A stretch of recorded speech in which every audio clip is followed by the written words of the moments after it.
Olá, amigos. Nossas saudações cordiais. Sejam muito bem-vindos ao canal Lições de Amor, nesse primeiro seminário online, As Mulheres do Evangelho, Mulheres Evangelii, na sua edição de 2020. Nós estamos aqui muito felizes dessa iniciativa se concretizar, com a participação de todos vocês, que sempre nos incentivam e nos encorajam nesse nosso esforço humilde. E hoje nós daremos abertura.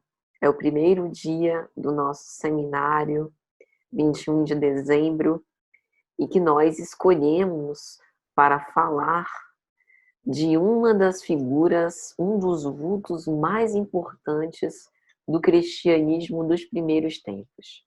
Ninguém menos do que Maria Madalena ou Maria de Magdala, uma personagem que sempre inspirou reflexões ao longo dos tempos, e posso dizer que aqui no canal Lições de Amor nós recebemos o maior número de críticas e também de elogios em relação às nossas exposições singelas com respeito a Maria de Magdala. Então, que Jesus nos abençoe, nos ilumine o entendimento, a fim de que nós possamos ser fiéis à essência da mensagem, da vida e da história desta grande personagem.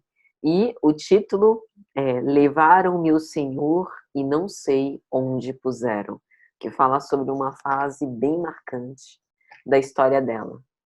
Mas antes de começar, dando as boas-vindas a todos os amigos que chegam, vamos orar, a fim de nos aclimatar psiquicamente, pedir orientação e discernimento a Deus.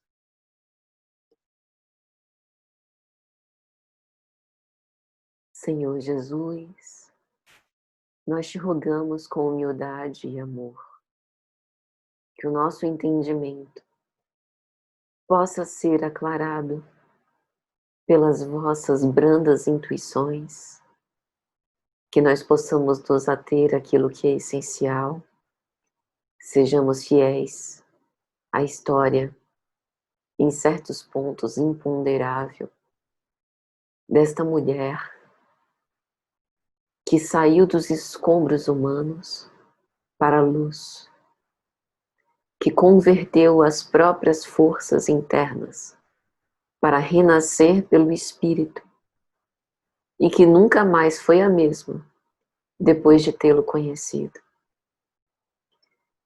Abençoa o nosso esforço humilde, os nossos bons propósitos de algum modo, levar essa mensagem de energia e coragem moral a todos, inclusive a nós mesmos, a fim de que nós possamos reabastecer as nossas forças em tempos difíceis, como o que ora enfrentamos. Vem ter conosco, Mestre amado, hoje, agora e sempre, que assim seja. Então, meus amigos, vamos lá para o nosso trabalho de hoje. Antes de começar, é interessante que a gente já diga onde nós buscamos as informações das nossas pesquisas modestas. O Novo Dicionário da Bíblia, organizado por J.D. Douglas, que reúne o conhecimento de dezenas de teólogos, estudiosos, portanto, da religião, a respeito de grandes personalidades, como Maria de Magdala. A obra Primícias do Reino, pelo espírito Amélia Rodrigues, psicografia de Givaldo Franco, na sua série evangélica, a primeira obra. A obra Boa Nova, pelo espírito Humberto de Campos, psicografia de Chico Xavier. Também a obra Paulo Estevão, eventualmente, e os Evangelhos. A gente vai fazendo essas citações ao longo de nossa descolorida preleção. Falar sobre Maria Madalena, primeiro passa por falar sobre este nome. Esse nome provavelmente se deriva da aldeia galileia de Magdala, embora a sua localização de origem pelos teólogos, pelos religiosos da Bíblia, não seja unânime. Mas tudo indica que ela é proveniente foi proveniente, né, da cidade de Migdal, ou Magdala. Daí o seu nome, Maria Madalena, Maria de Magdala. Magdala é uma cidade que, principalmente naquela época de Jesus, era uma das maiores cidades à margem do lago e tinha um comércio muito proeminente. Então era quase uma cidade portuária, em que tinha um grande fluxo de pescadores, mercadores, pessoas de diversos lugares, comerciantes que iam ali fazer negócios. E ali também estavam os soldados romanos, que naquela época era quem tinha algum dinheiro, além dos maiores negociantes. Então era uma espécie de cidade polo de tudo que de melhor se havia, né? As importações ficavam por ali. Em Magdala tinha muitos homens ricos, detentores de grandes posses, e buscavam também usufruir dos prazeres sensoriais. Aqui a gente está falando de sexo, de ópio, bebida, tabagismo, né? Esses agentes escravocratas que em todos os tempos sempre foram frequentes nas nossas relações sociais. Então, Magdala era o centro do desenvolvimento econômico da região. O próprio exército romano fez questão de colocar ali homens bem posicionados que pudessem se fixar naquele lugar, justamente porque eles já estavam vendo que Magdala seria um importante polo, né? Poderia render muito dinheiro. E isso tinha atraído o interesse de pessoas ricas para ali se estabelecerem.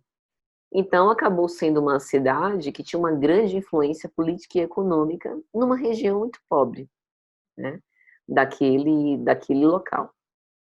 Para os judeus, Maria de Magdala, ou Maria Madalena, era Miriam de Magdala. Para os árabes, Mariam de Migdal. Para os cristãos, simplesmente Maria de Magdala. E agora é importante a gente falar um pouco sobre a figura feminina naquela época, né? Porque a mulher empoderada, independente, dona de si, né? A mulher que estuda, que sai da casa dos pais para morar sozinha, a mulher que escolhe com quem se relaciona, escolhe o seu próprio marido ou não ter marido, escolhe ser mãe ou escolhe não ser mãe, da sociedade, né, do século XXI, definitivamente não é a mesma mulher desta época, quando Maria de Magdala esteve, né, reencarnada na Terra.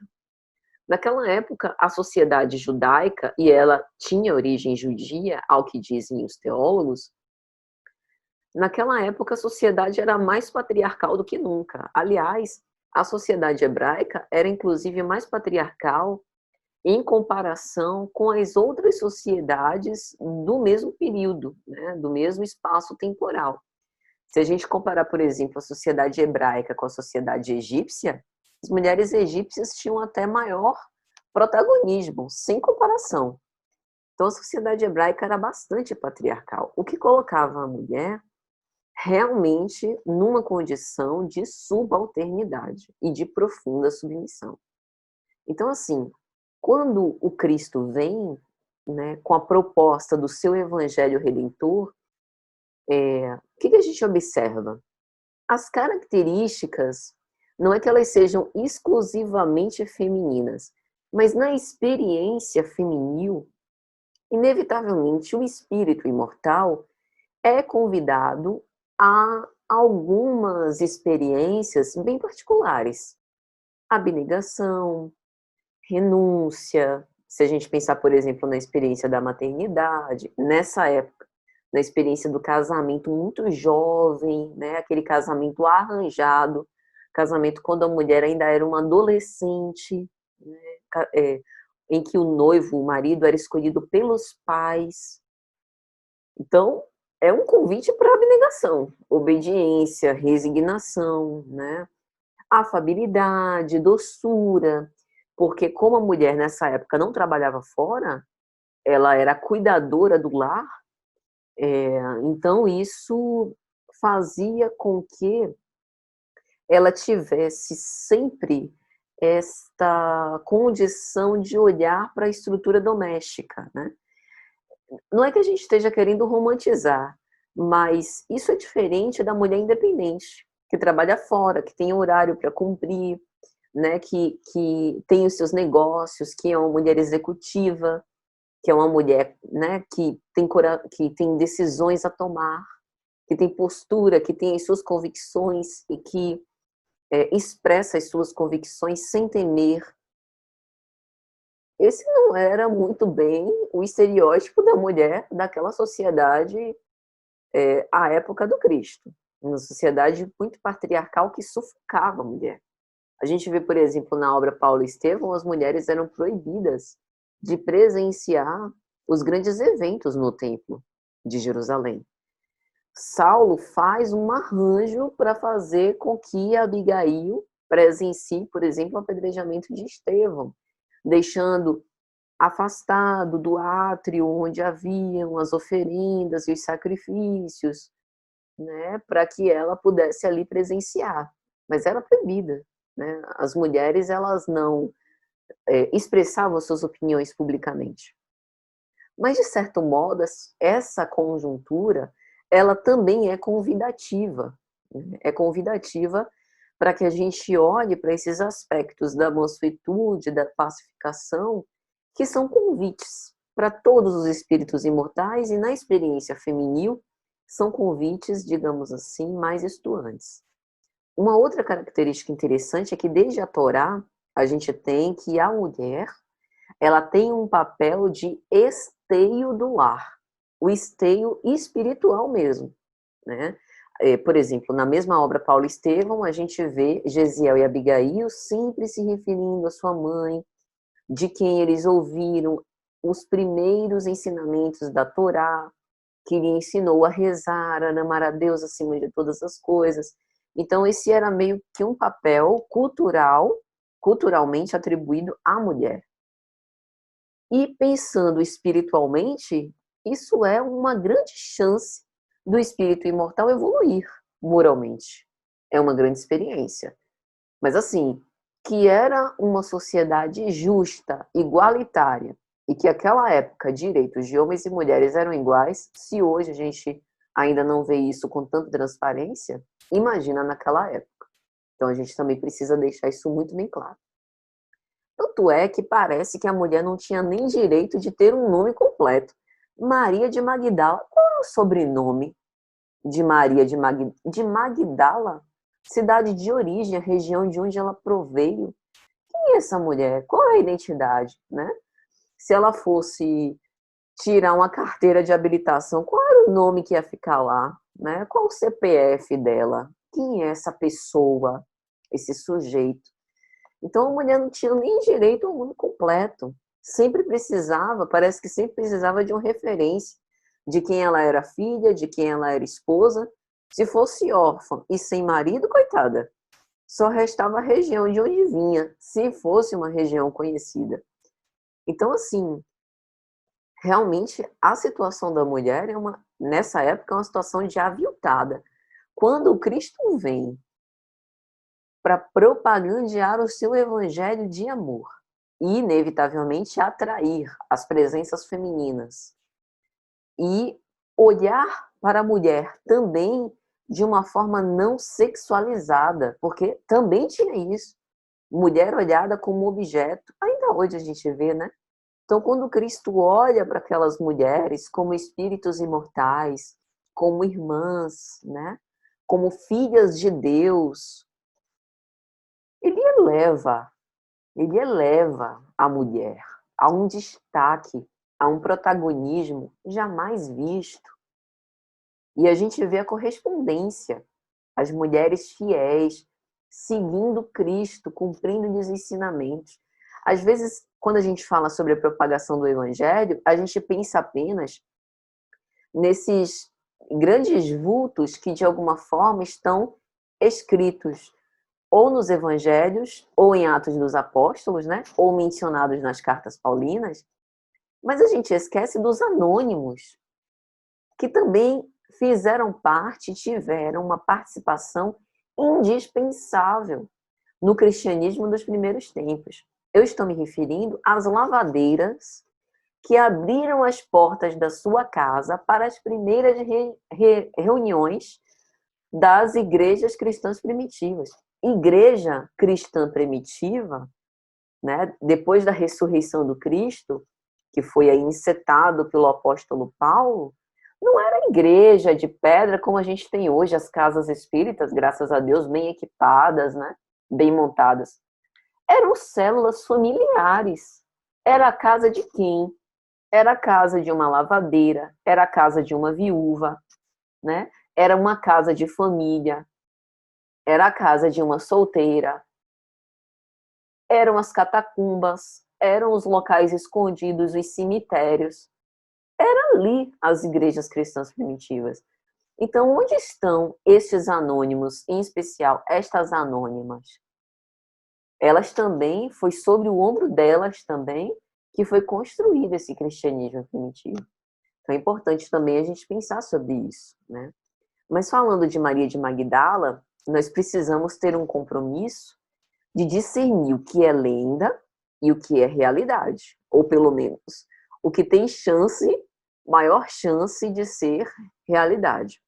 Os teólogos que fazem parte desse trabalho do Novo Dicionário da Bíblia dizem que o seu aparecimento, né, de Maria de Magdala, antes das narrativas da paixão de Jesus, a colocam entre as mulheres curadas da possessão demoníaca e que passaram a acompanhar o Senhor e os seus discípulos durante o ministério de evangelização, né, que eles encabeçaram.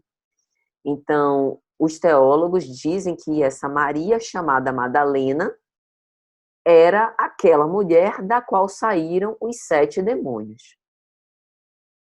Uma coisa também muito importante é que a literatura da Igreja Ortodoxa não coloca Maria como sendo pecadora ou prostituta.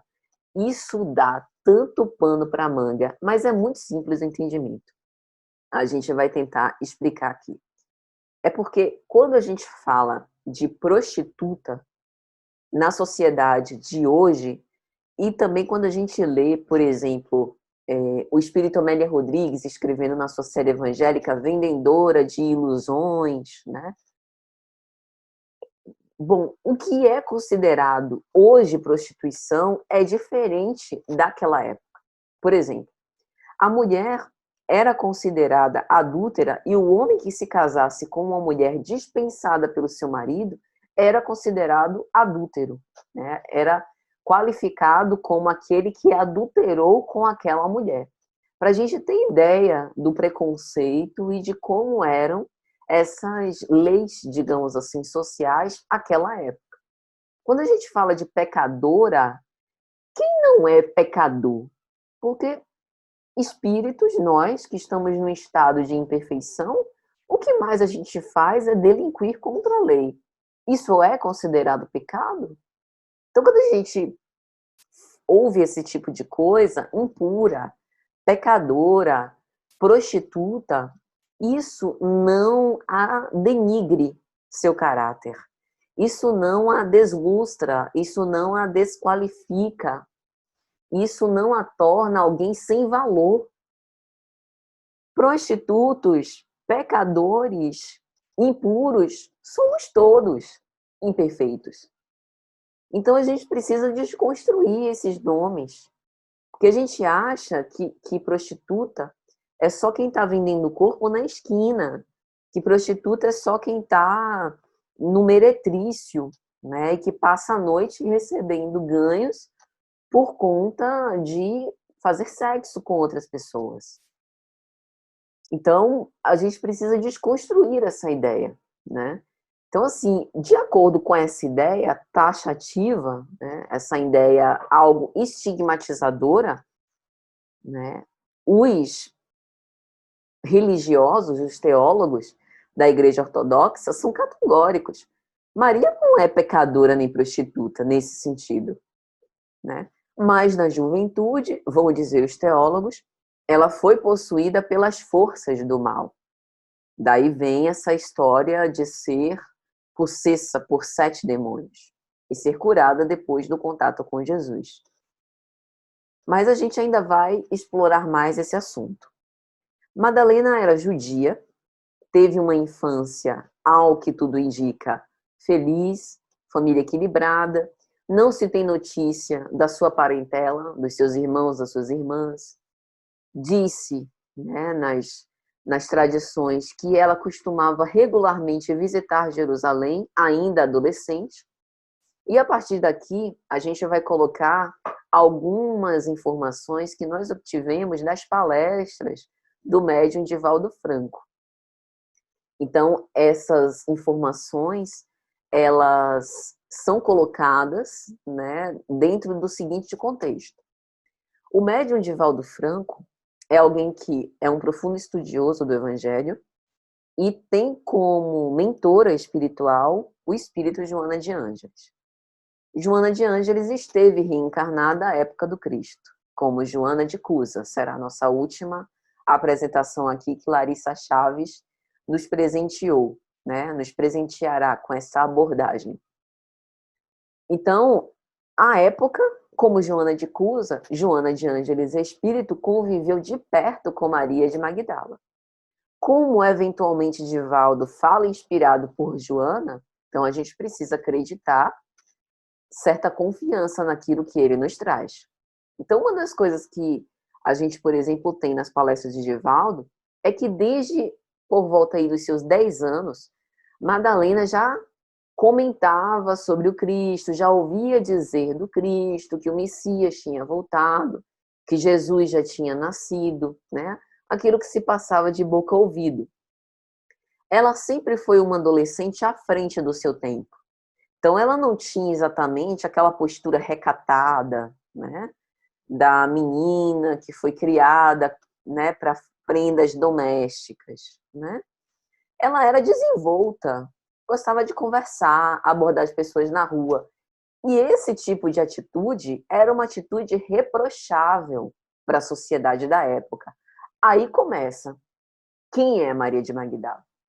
Maria de Magdala, nascida, se fosse nascida em Salvador, no ano, né, no século XXI, ou no final do século XX, era de boa. Maria de Magdala seria uma menina do seu tempo, normal, que vai à escola, que tem os amigos da rua, que brinca, que conversa, que namora, né? Que não gosta muito desse negócio de ficar em casa, que gosta de dar o rolê, como dizem os jovens, normal. Mas a gente precisa entender o contexto. Mulher nascida para o lar, mulher nascida para as prendas domésticas. A atividade profissional da mulher era dentro de casa, cuidando de banca, de comércio de rua, cuidando das coisas de casa, sendo dona de casa, sendo empregada doméstica. Isso era o projeto de vida de uma mulher naquela época, era cuidar do marido, cuidar dos filhos, se realizar desse modo. Então a gente pensa, espíritos imortais, mais ou menos rebeldes, mais ou menos possuidores de si, né? Mais ou menos intrépidos, né? Vanguardistas, à frente do seu tempo, insubordinados também, né? Comunicativos, inteligentes, sociáveis. Era todo espírito, nessa época, renascido no corpo de mulher que se adaptava a essa conjuntura social? Mas é claro que não. E Maria de Magdala era uma delas. Então a gente tem uma mulher à frente do seu tempo, vanguardista. E desde então, ela ficou fortemente impressionada por tudo que ela ouvia a respeito de Jesus. Porque ela tinha uma grande sede de entendimento, sede de afeto. No fundo, ela tinha o sonho de viver um amor tranquilo. Qual moça, né, não tem esse sonho? E aí, o que acontece? Aos 15 anos, aconteceu uma coisa que foi um divisor de águas.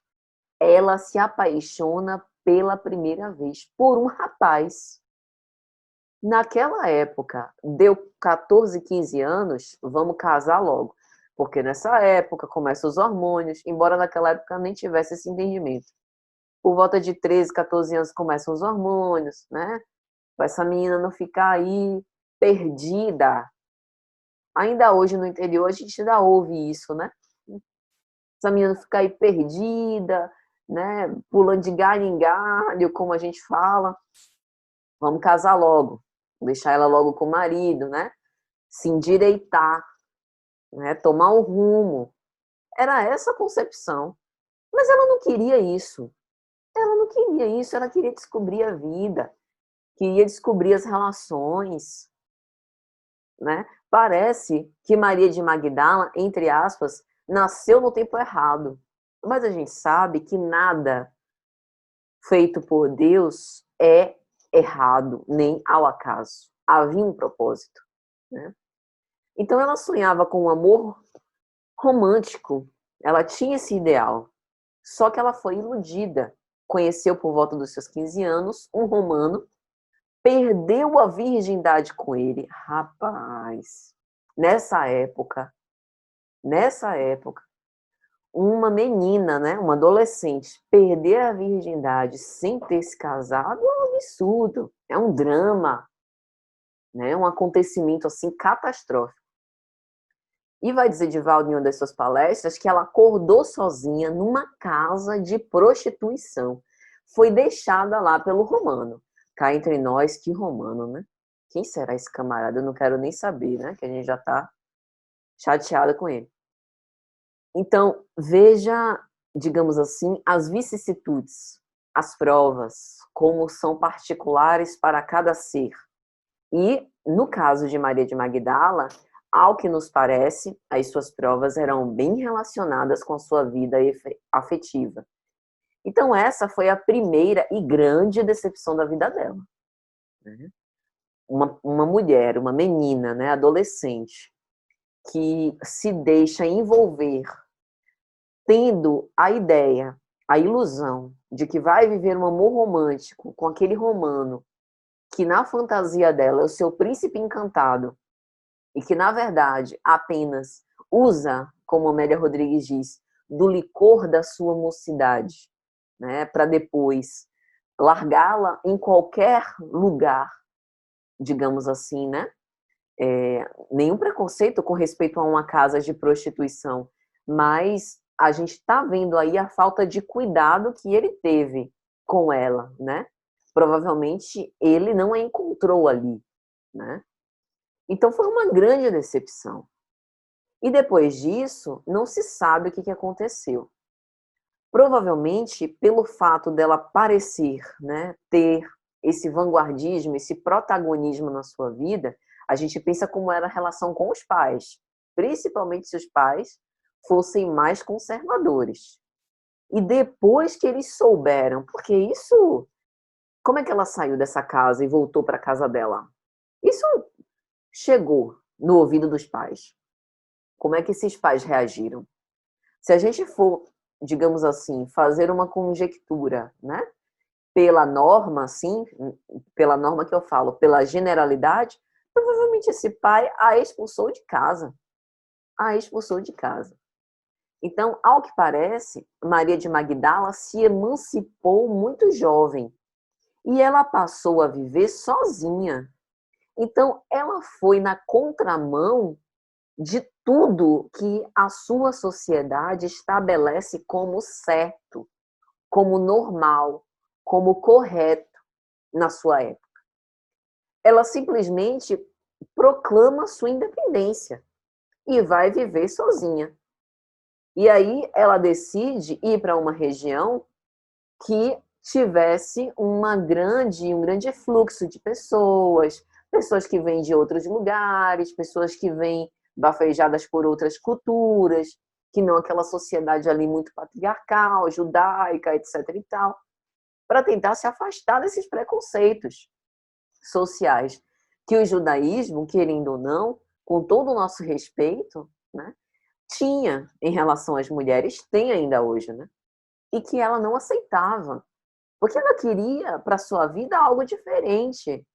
Então, assim, é pecadora, né? É prostituta, é mulher de má vida, independente. Hoje a gente chamaria Maria de Magdala como uma mulher emancipada, empoderada, né? Enfim, passam-se os anos, ela muito bonita, facilmente ela consegue se posicionar bem ali em Magdala, né?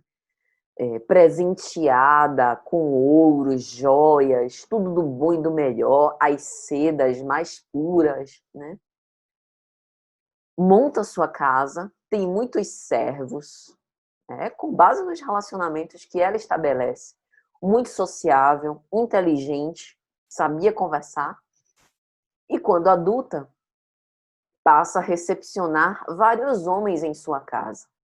Fazia reuniões sociais. E, eventualmente, com quem ela queria, ela escolhia se deitar. Ela escolhia ter relações afetivas, ter relações sexuais. Ela escolhia com quem ela ficava. Ela escolhia com quem ela ficava. Uma menina hoje, 2020, que faz isso, é prostituta? É pecadora? Mas Maria de Magdala recebeu essa peste. Então, assim, quando a gente repete isso em palestra, né? Maria, mulher de má vida, Maria Madalena, mulher de má vida, prostituta, meretriz, a gente está repetindo uma pecha e um estigma daquela época para encurtar a história. Mas isso não significa que nós corroboramos com essa ideia. Pelo contrário, nossa admiração pela coragem dela, mas a reflexão de que, como ela, nós também, encarnadas no corpo feminino, falando especificamente aqui para as mulheres, às vezes nós queremos saciar a nossa sede de afeto em potes que só oferecem água salgada. Esse é o grande ensinamento de Maria Madalena.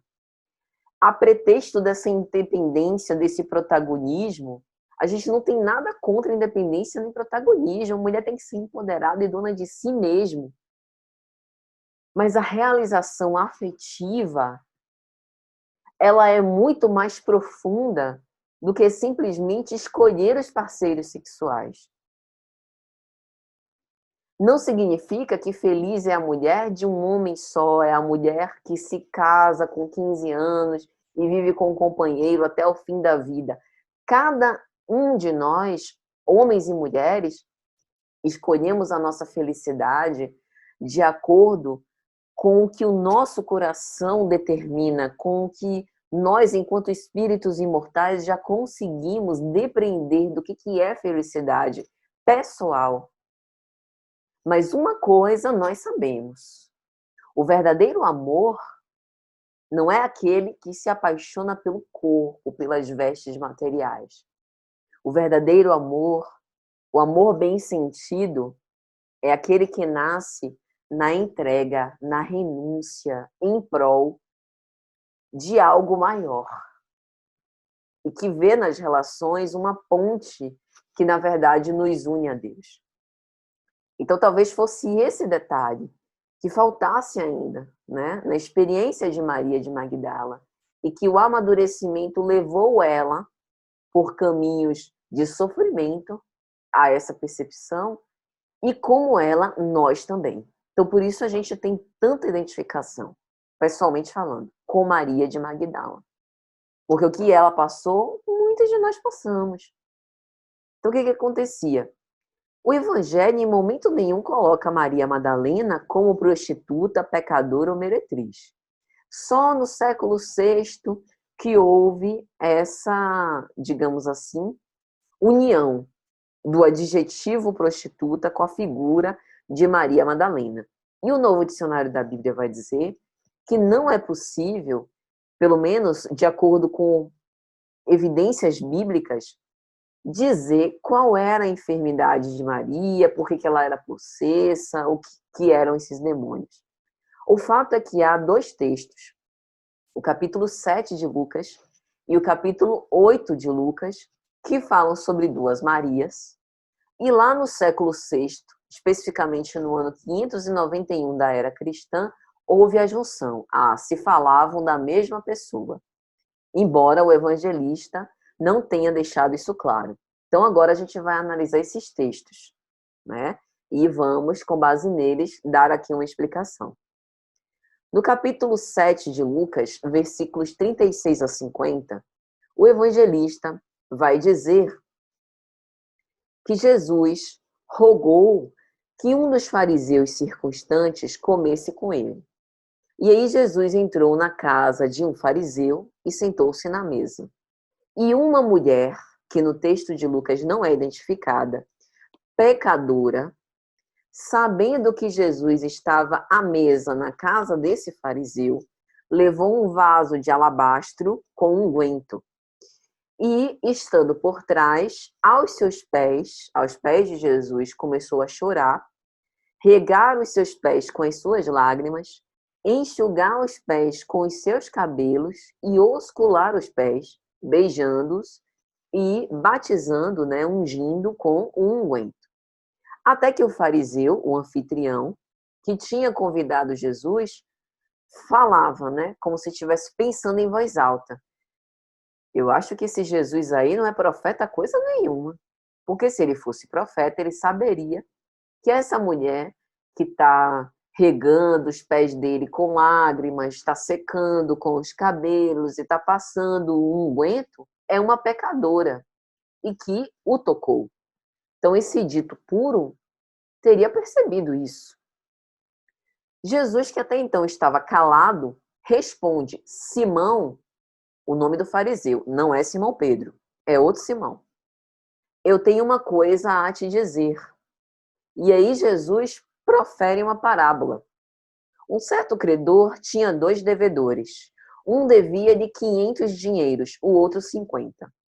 E ambos, não tendo como pagar, o seu credor perdoou a ambos. Dize, pois, a qual o devedor esse credor amará mais? E aí Simão responde: aquele a quem mais perdoou. E aí Jesus redargue: respondeste bem. E virando-se para a mulher, que no texto de Lucas, em momento algum diz que é Madalena, diz Jesus: tu vês essa mulher, Simão? Eu entrei em tua casa, falando com Simão. Não me deste água para os pés, e ela me regou os pés com lágrimas. Enxugou os meus pés molhados com os seus cabelos. Vós não me destes ósculo, beijo, mas essa, desde que entrou, não cansa de me beijar. Tu não me ungistes a cabeça, e esta me ungiu com o seu unguento que trouxe no alabastro. Por isso te digo que os seus pecados, os pecados da pecadora, lhe são perdoados porque muito amou. Aquele a quem pouco é perdoado, pouco ama. E diz a ela: teus pecados lhe são perdoados, vá em paz, tua fé te salvou. Né? Então, essa história, ela foi atribuída com o texto que está em Lucas no capítulo 8, versículos 2 a 3. Diz o texto: algumas mulheres que haviam sido curadas de espíritos malignos e de enfermidades, Maria, chamada Madalena, da qual saíram 7 demônios, e Joana, mulher de Cusa, procurador de Herodes, e Susana, e muitas outras que o serviam com seus bens. Então, houve uma junção das duas histórias. Aquela pecadora é Maria Madalena, embora o texto de Lucas não diga isso. Mas Amélia Rodrigues Espírito, em Primícias do Reino, diz. Ela coloca essa história da pecadora como Maria Madalena. E agora? Como é que a gente vai resolver essa celeuma? Cada um que vai decidir. Aqui a gente só apresenta as informações que a gente pesquisou. Vamos entender um pouco essa história aí na casa de Simão, né? Porque está aqui descrito na obra Primícias do Reino. Vê só. Hoje, quando a gente recebe uma pessoa na nossa casa, o que a gente faz? para receber bem, né? Eu chamo alguém para vir na minha casa. Aí a pessoa toca, eu abro a porta, recebo com um sorriso. Não estou falando de pandemia, tá? Sem pandemia. Modo sem pandemia para receber pessoas na sua casa. Recebemos com um sorriso, né? Pedimos que, por favor, entre, tome um lugar, né? Puxe uma cadeira ou sente no sofá. A gente pega a bolsa, coloca em alguma cadeira para descansar, né? O chapéu, coloca em algum lugar, para a pessoa se sentir confortável. E aí a gente ainda diz, faz de conta que você está na sua casa, não é assim? Aí a gente pergunta, quer um cafezinho? Quer um suquinho? Quer uma água? Quer comer alguma coisa? Ou então já oferece, ó, acabei de fazer um bolo, acabei de passar um café, você quer um pouco? Né? Pode ficar descalço se você quiser, né? E aí liga o ar-condicionado, liga o ventilador para a pessoa ficar bem fresquinha. Não é assim que acontece? Coloca uma música agradável. A gente faz de tudo para a pessoa se sentir confortável. Isso é século XXI. Na época de Jesus, como é que a gente fazia para a pessoa se sentir confortável? As casas eram abafadas. O tempo era um calor imenso. Não tinha ventilador. No máximo, casa de rico, tinha alguns servos que ficavam abanando. Mas não tinha ventilador, não tinha ar-condicionado. Então, o que a gente fazia, né, o que se fazia na época, era pegar uma bacia com água para dar um refresco pelos pés, a pessoa sentir um refresco. Um unguento era uma forma de abençoar a vinda daquela pessoa à casa, né?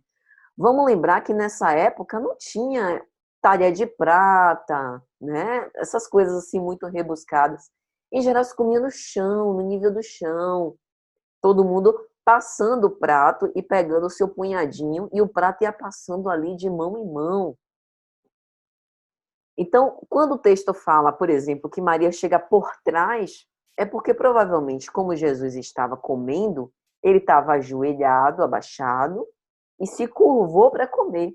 Aí os pés ficaram do lado de fora, e assim ela, emocionada, começa a chorar e banha-lhe os pés e aquela coisa toda, e pega o alabastro.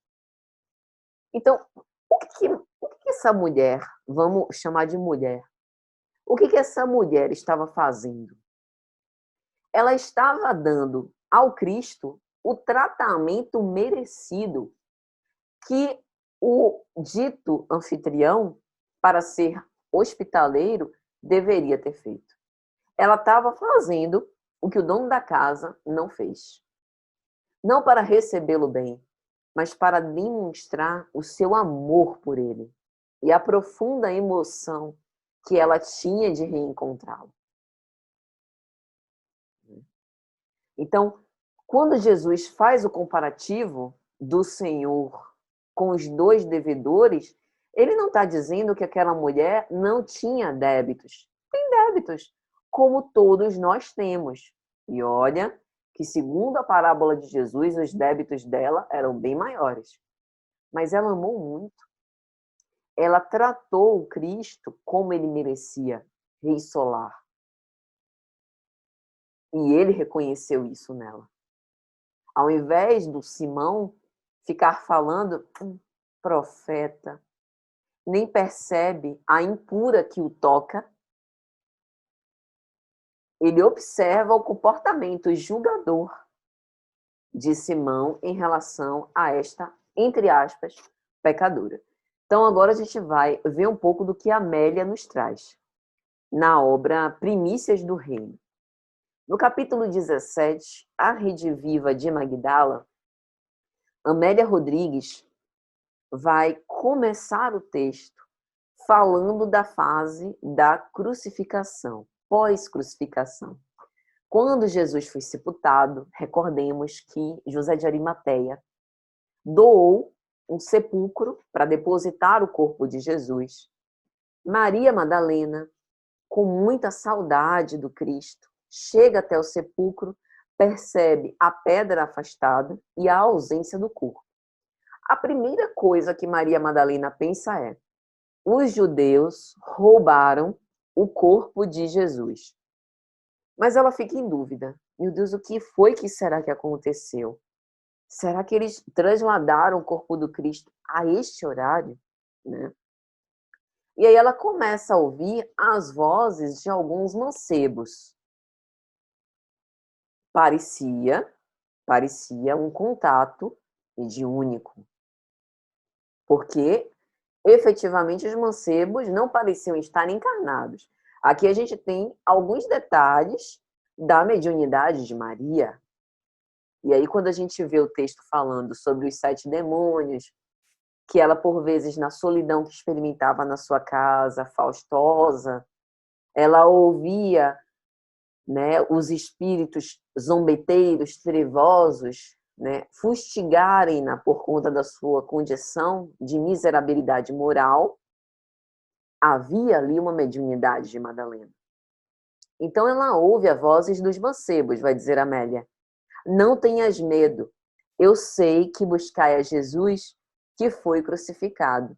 Ele não está aqui, ele já ressuscitou. E pouco tempo depois acorreram àquele lugar as outras mulheres, Joana de Cusa, Maria Marcos, mãe de João Marcos, e outras companheiras, para anunciar o desaparecimento do corpo de Jesus. Imagina a confusão. Essas mulheres chegaram e saíram, ela continuou ali, chorando. Dali a pouco ela percebe uma presença, outra presença espiritual. E aí uma voz doce e muito conhecida lhe dizendo: Maria, por que choras? E aí ela reconheceu que era o próprio Rabi. E Jesus responde a ela naquele momento: não me detenhas, vai para meus irmãos, referindo seus apóstolos, e dize-lhes que eu sigo para meu Pai e vosso Pai, meu Deus e vosso Deus. Então, naquele momento, Jesus estava escolhendo Maria como repórter dessa ressurreição. Por isso que a gente repete isso, né? Então, o que foi que ela fez? Sentindo a honra daquele momento, né, que Jesus havia lhe aparecido e tinha enobrecido a sua presença, ela sorri e vai, sem mais delongas.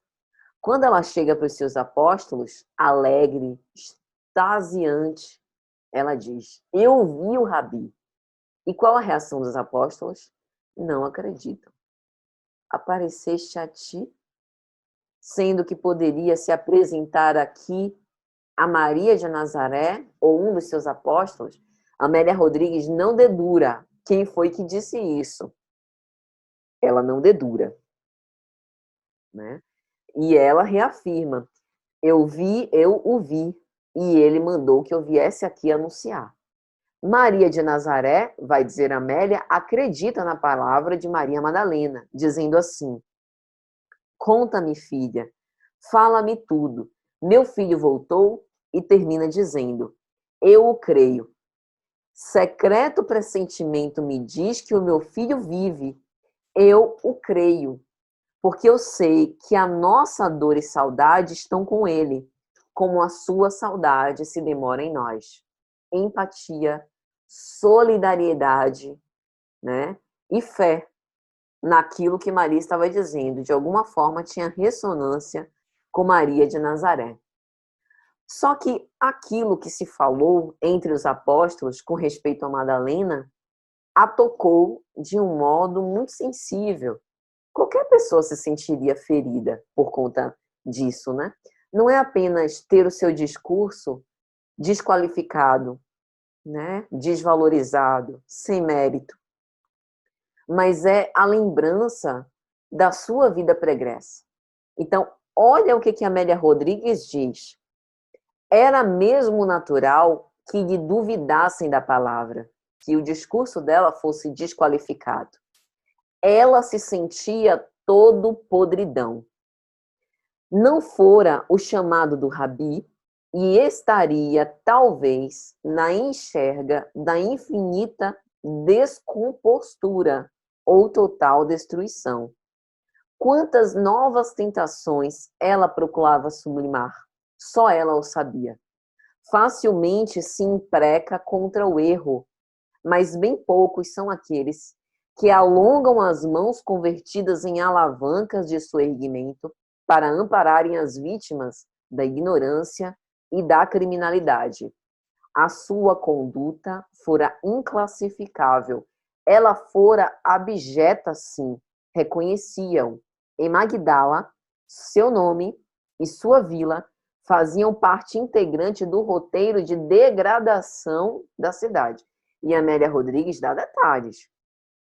Aventureiros e cortesãs de corpos cansados, que exibiam em luxuosas residências a mercadoria do próprio sofrimento, em noites de orgia e loucura, no caminho da queda total nas valas morais.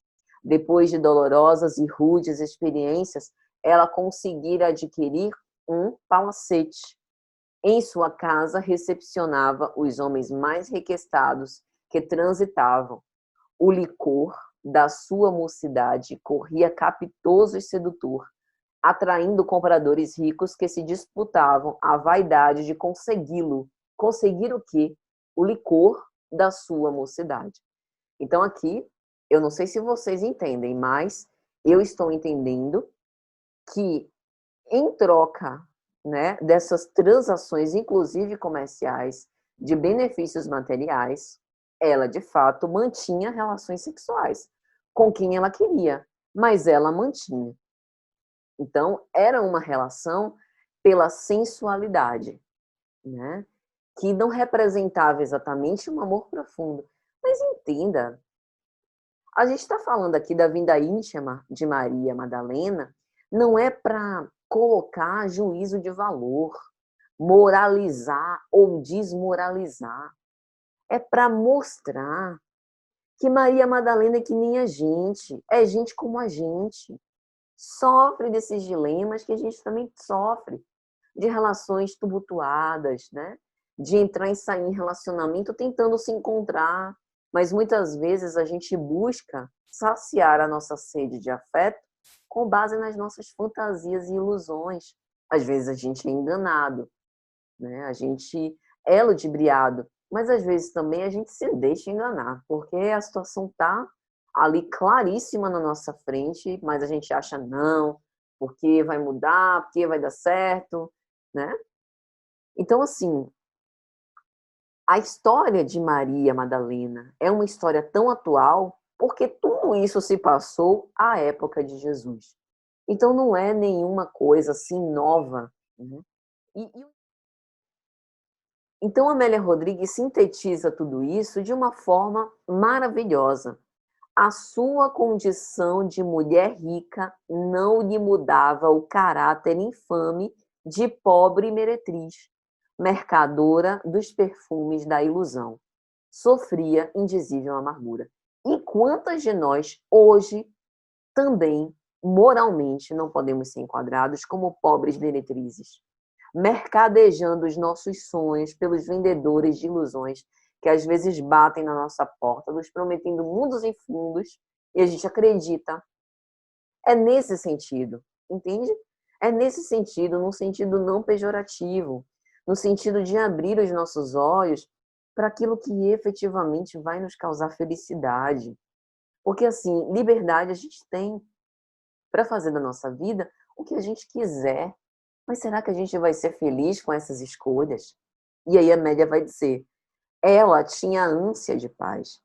No imenso cairel do abismo das paixões aniquiladoras, ela desejava o amor, um estranho amor, um amor que ambicionava secretamente, um amor que fosse feito de paz e ternura, tranquilizante, e que ela encontra ao conhecer Jesus. E aí a gente precisa passar para a obra Boa Nova, pelo espírito Humberto de Campos. Porque na obra Boa Nova, a gente tem um encontro de Jesus com Maria Madalena na casa de Simão. Na casa de Simão. Então, vamos falar aqui de alguns trechos deste colóquio entre Maria e Jesus. Maria diz assim: Senhor, eu ouvi a vossa palavra consoladora e venho ao vosso encontro. Tendes a clarividência do céu e podeis adivinhar como eu tenho vivido e sofrido. Mas, mestre, observai, eu tenho sede do verdadeiro amor. A minha existência com todos esses prazeres tem sido estéril e amargurada. Jesus redargue. Ouve. Maria, levanta os seus olhos para o céu e regozija-te no caminho. Escutaste a boa nova do reino e Deus te abençoa as alegrias.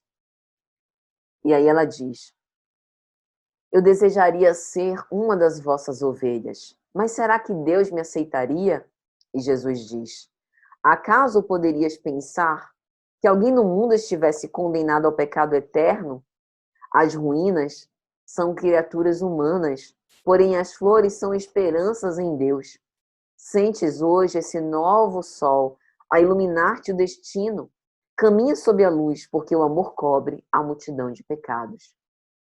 E ela pondera: mas, Senhor, eu tenho amado e continuo com sede de amor. Ao que Jesus diz: tua sede é real. O mundo viciou todas as fontes de redenção. E é imprescindível compreenda que a virtude tem de marchar por uma porta muito estreita. O que verdadeiramente ama conhece a renúncia suprema a todos os bens do mundo e vive feliz na sua senda de trabalhos para o difícil acesso às luzes da redenção. Só o amor que renuncia sabe caminhar para a vida suprema.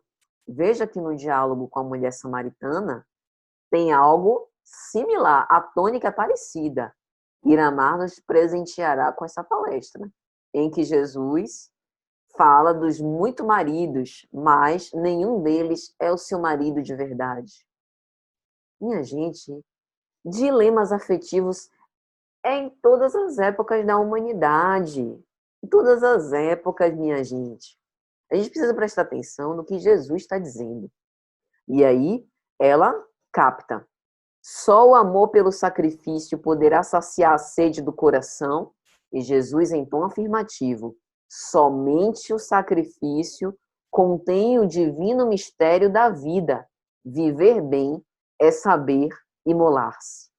Toda a luz humana vem do coração experiente e brando dos que foram sacrificados. E aí ele faz uma menção que a toca diretamente. Os corações maternais não desesperam e reedificam o jardim da vida, imitando a providência divina, que espalha sobre um cemitério os lírios perfumados de seu amor. E aí ela se sente triste. Pobre de mim, Senhor, eu não poderei ser mãe. Olha o que Jesus diz. Qual das mães será maior aos olhos de Deus? A que se devotou somente aos seus filhos da carne, ou ao que se consagrou pelo Espírito aos filhos das outras mães? E ela entende o recado. Mesmo que a ela não fosse concedida a oportunidade de ter a sua própria família e os seus filhos nascidos do seu próprio ventre, ela encontraria pelo caminho os filhos do Calvário.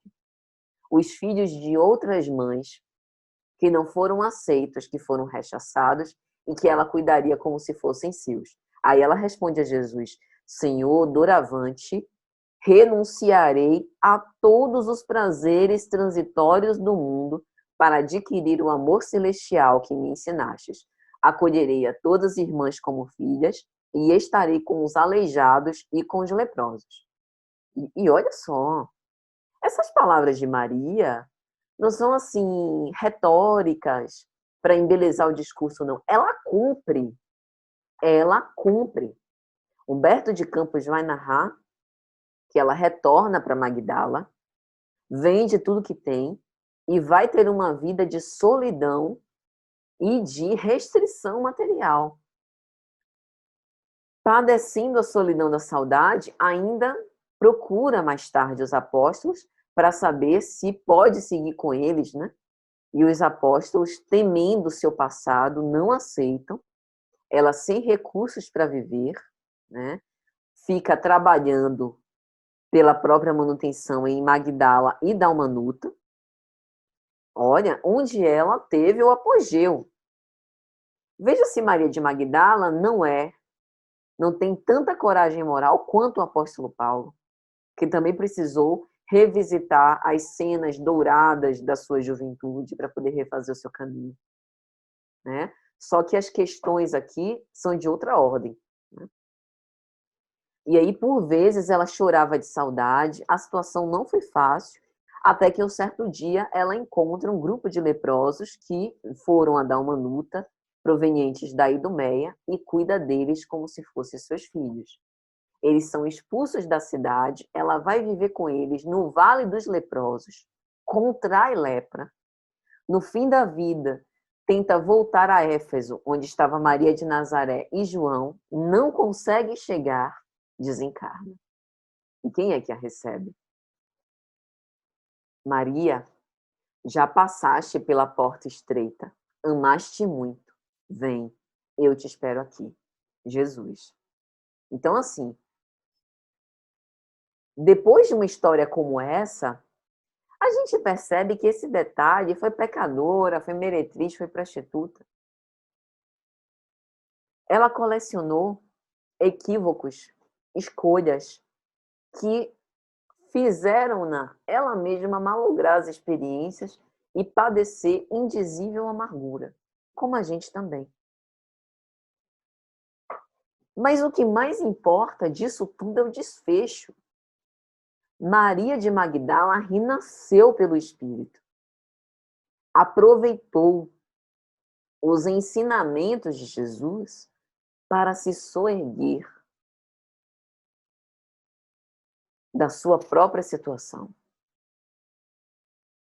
E aí Amélia Rodrigues vai falar disso, colocando essas duas histórias em conjunto, vai dizer que sim, era ela a mesma mulher, de coragem moral para poder refazer a sua marcha, refazer os seus caminhos, era ela.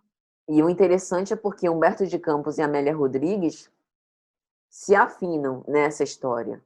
Um corrobora o outro.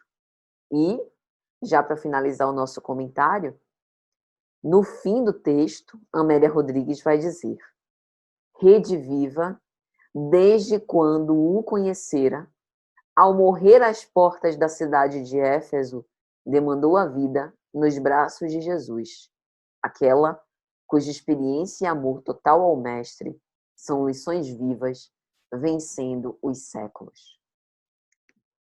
Esperamos, sinceramente, que essa mensagem tenha sido de alguma sorte útil, que tenha minimamente conseguido esclarecer e seja a nossa singela homenagem a esse grande vulto, essa grande mulher do Evangelho, que é Maria de Magdala, Maria Madalena.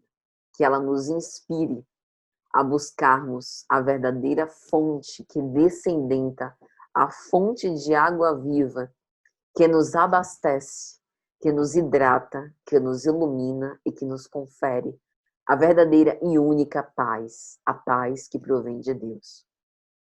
Muito obrigada pela participação e companhia de todos. Até amanhã, no nosso segundo dia do primeiro seminário online do canal Lições de Amor. E antes de encerrar, vamos orar para agradecer.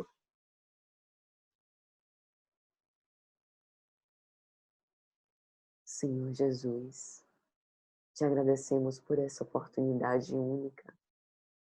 Oferecemos essa pequena migalhinha com o objetivo de que possais, pela tua misericórdia, multiplicar as bênçãos a todos que tenham fome e sede de conhecimento e de afeto.